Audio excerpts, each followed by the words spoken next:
Welcome to our channel. ఈ మధ్య కాలంలో మనం చూస్తున్నాం లివర్ ప్రాబ్లమ్స్ ఎలా వస్తున్నాయో తెలియదు. బట్ లివర్ డిడాక్ట్ చేసుకోవడానికి ఒక మంచి హోమ్ రెమెడీతో పాటు at the same time liver problems వస్తే ఫస్ట్ కనపడే సిమ్టమ్ ఏంటి, ఈ విషయాలను తెలియడానికి మనతో పాటు ఉన్నారు ఎండి ఆయుర్వేద డాక్టర్ టి మహేష్ బాబు గారు. సో సార్ ద్వారానే ఈ విషయాలను తెలుసుకుందాం. నమస్తే సార్. నమస్తే సార్.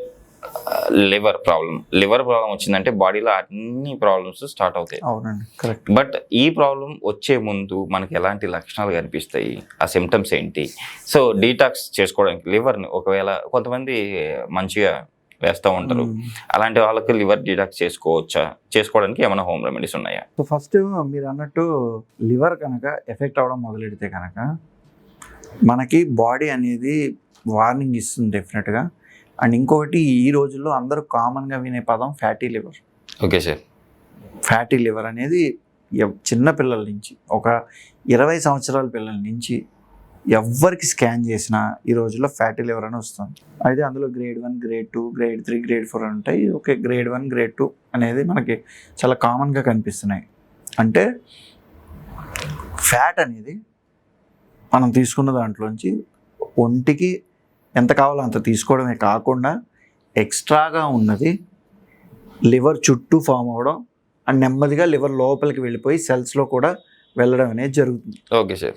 యాక్చువల్లీ లివర్ ఏదైనా కూడా ఒక వేస్ట్ దానికి బాడీకి అవసరమైనది ఇచ్చేసి మిగతా అది స్టోర్ చేస్తుంది కదా సార్. సో అవును, ఏది కావాలి మనకి ఏది వద్దు అనేది అది డిసైడ్ చేయగలదు.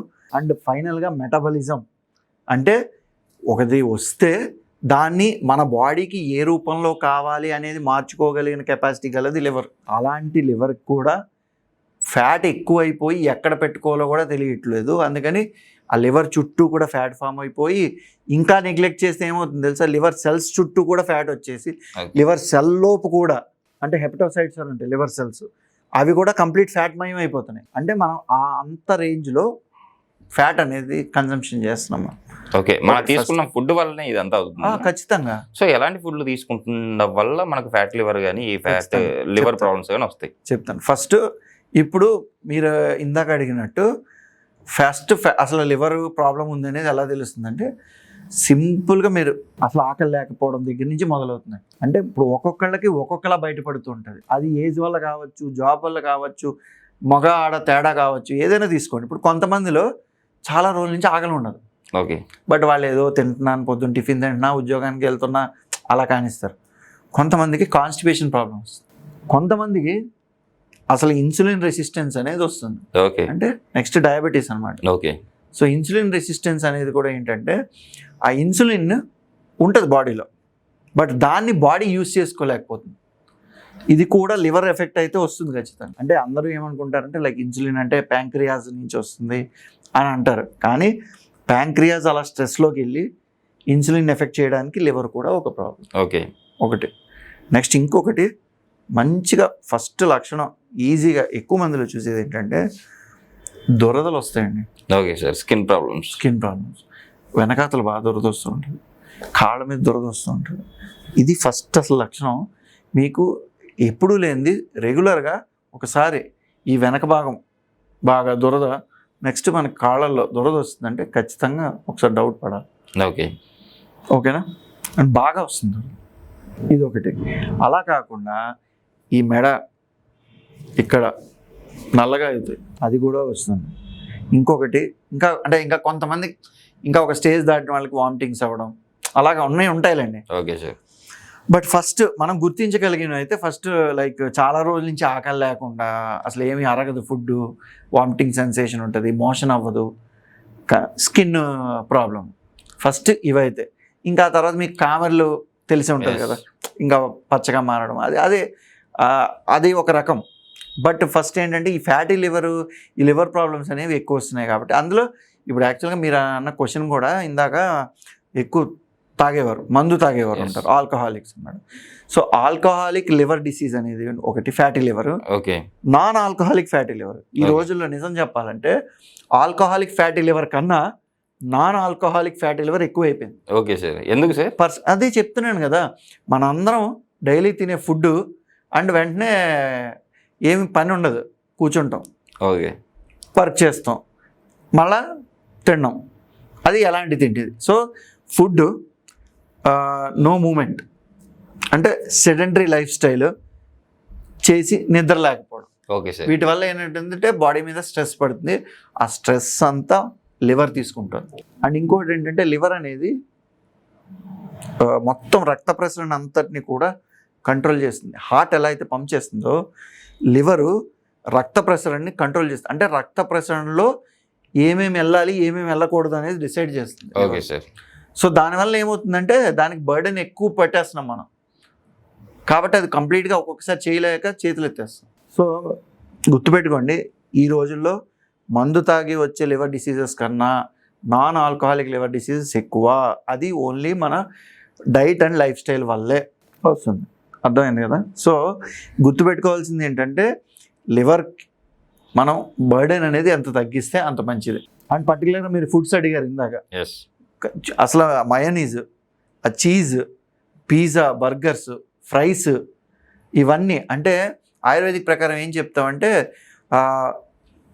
వాత పిత్త కఫ అని 3 ఉంటాయి. దాంట్లో పిత్తాన్ని పెంచే ఫుడ్స్ అన్నీ కూడా ఎక్కువ తీసుకుంటే లివర్ని ఎఫెక్ట్ చేస్తాయి. అందులో ఏంటి, ఫ్రైస్ ఎక్కువ ఉండడం, స్పైసీ ఎక్కువ ఉండడం, అండ్ బాగా స్నిగ్ధ ఆహారాలు ఉండడం. బాగా అంటే ఇంక మయోనీస్ మీకు ఇంక అర్థమవుతుంది, చీజ్ అని. సో చీజ్ ఓవర్లోడెడ్, ఇవన్నీ వాటి వల్ల. అండ్ ఒక రోజుకి కాదు, ఇది కంటిన్యూస్గా రావడం, మామూలుగా తినడం, వర్క్ చేసుకోవడం, ఇంకంతే, ఇంక వేరేది ఏం లేదు. అండ్ లేట్గా పడుకోవడం, దానికి తోడు స్ట్రెస్. సో దీనివల్ల ఎవరి మీద బర్డెన్ పడుతుందంటే లివర్ మీద బర్డెన్ పడుతుంది. సో ఫస్ట్ దీన్ని మార్చుకోవాలి మనం, ఒకటి. ఇంకొకటి ఏంటంటే మనకి వాష్రూమ్, టాయిలెట్ కానీ లెట్రిన్ కానివ్వండి, ఏదైనా సరే ఎమర్జెన్సీ వచ్చినప్పుడు దాన్ని ఆపుకోకూడదు. ఓకే. ఇప్పుడు చాలా చాలా రీజన్స్ వల్ల, జాబ్స్ వల్ల ఆపుతున్నారు కదా, సో వాటిని ఆపకూడదు. ఓకే. ఒకటి. సో ఇంకా మీరు అన్నట్టు రెమెడీ గురించి వస్తే ద బెస్ట్, నేను మనకి బాగా ఈజీగా దొరికేది ఒకటి చెప్తాను. అది కనుక మీరు ఐడెంటిఫై చేసి వాడితే కనుక చాలా బాగుంటుంది. అదేంటంటే గల్జేర్.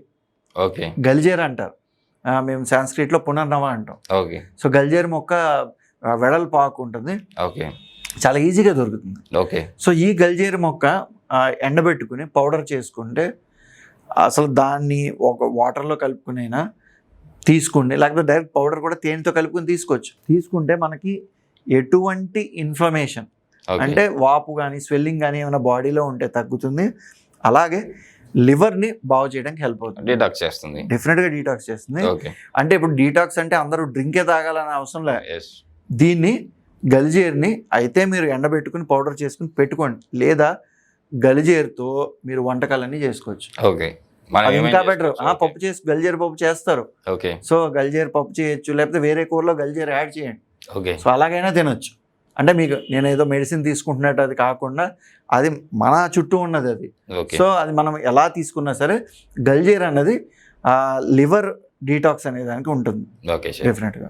సార్ ఇంకొక డౌట్ సార్, యాక్చువల్లీ మనకి ఏదైనా హెల్త్ ప్రాబ్లమ్స్ వస్తే ఫస్ట్ ఒక డాక్టర్ దగ్గరికి మనం వెళ్తాం, వెళ్ళినప్పుడు యాంటీబయాటిక్స్ రాస్తారు, at the same time paracetamol కానీ యాంటీబయాటిక్స్ కానీ రాస్తారు.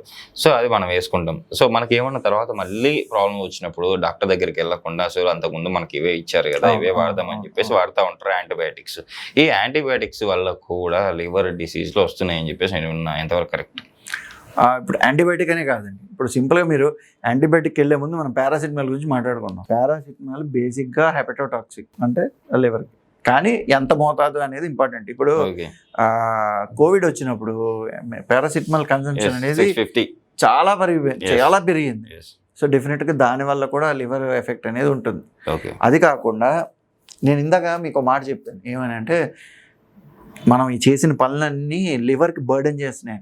అలాగే మెడిసిన్స్ కూడా ఎక్కువ వేస్తే, అది యాంటీబయాటిక్ అయినా కానివ్వండి, వేరేది ఏదైనా కానివ్వండి, బర్డెన్ ఎవరికి? లివర్కి బర్డెన్. సో అందుకే నేనేం చెప్పాను, లివరు రక్త ప్రసరణలో బాడీకి అందజేసే టైంలో ఈ రక్తంలో ఇది వెళ్ళాలి అని డిసైడ్ చేసేది లివర్. ఓకే. సో ఇప్పుడు మనకి మందులు పని చేయాలంటే మనకు ఒక బ్రెయిన్, అది బ్రెయిన్ కింద ఉన్న బ్రెయిన్, అది పైన ఇక్కడ ఉంటే ఇంకోటి లివరే. Okay sir. అండ్ ఇంకొకటి, లివరు చాలా బరువు ఉన్న ఆర్గాను, పెద్ద ఆర్గాను, అండ్ దానికి రీజనరేట్ చేసుకునే కెపాసిటీ కూడా ఉంది లివర్కి. ఓకే. అలాంటి లివర్ని కూడా మనం పాడు చేస్తున్నాం. సో నేను ఇందాక చెప్పినట్టు ఏంటంటే నేను ఇందాక ఓకే మీకు చెప్పినట్టు ఫుడ్తో ఓవర్లోడ్ చేస్తున్నాం, ఎస్ ఇంకోటి మనం చేసే పనులతో ఓవర్లోడ్ చేస్తున్నాం, ఎస్ నిద్ర వల్ల కానీ అవి ఆపుకుని అర్జెన్సీ ఉన్నప్పుడు వెళ్ళకపోవడం కానీ అది కూడా ఆపుతున్నాం, ఇంకోటి మెడిసిన్స్ ఎక్కువ వాడి ఓవర్లోడ్ చేస్తాం. Okay sir. సో మీరు అడిగిన క్వశ్చన్కి ఆన్సర్ దొరికింది కదా. Yes sir, correct. నిజంగా సార్, ఈరోజు మన ప్రేక్షకులకి అసలు మనం చేస్తున్న తప్పులు ఏంటి లివర్ ప్రాబ్లమ్స్ రావడానికి, సో లివర్ ప్రాబ్లమ్స్ నుంచి మనం బయటపడడానికి ఎలాంటి మీరు హోమ్ రెమెడీ చెప్పినట్టు పునర్నవ ఆకు కూరలలో కానీ లేకపోతే అదే పొడి కట్టుకొని రెగ్యులర్ తీసుకోవడం వల్ల కానీ ఈ ప్రాబ్లమ్స్ బయటపడచ్చు చాలా చక్కగా వివరించారు సార్. Thank you.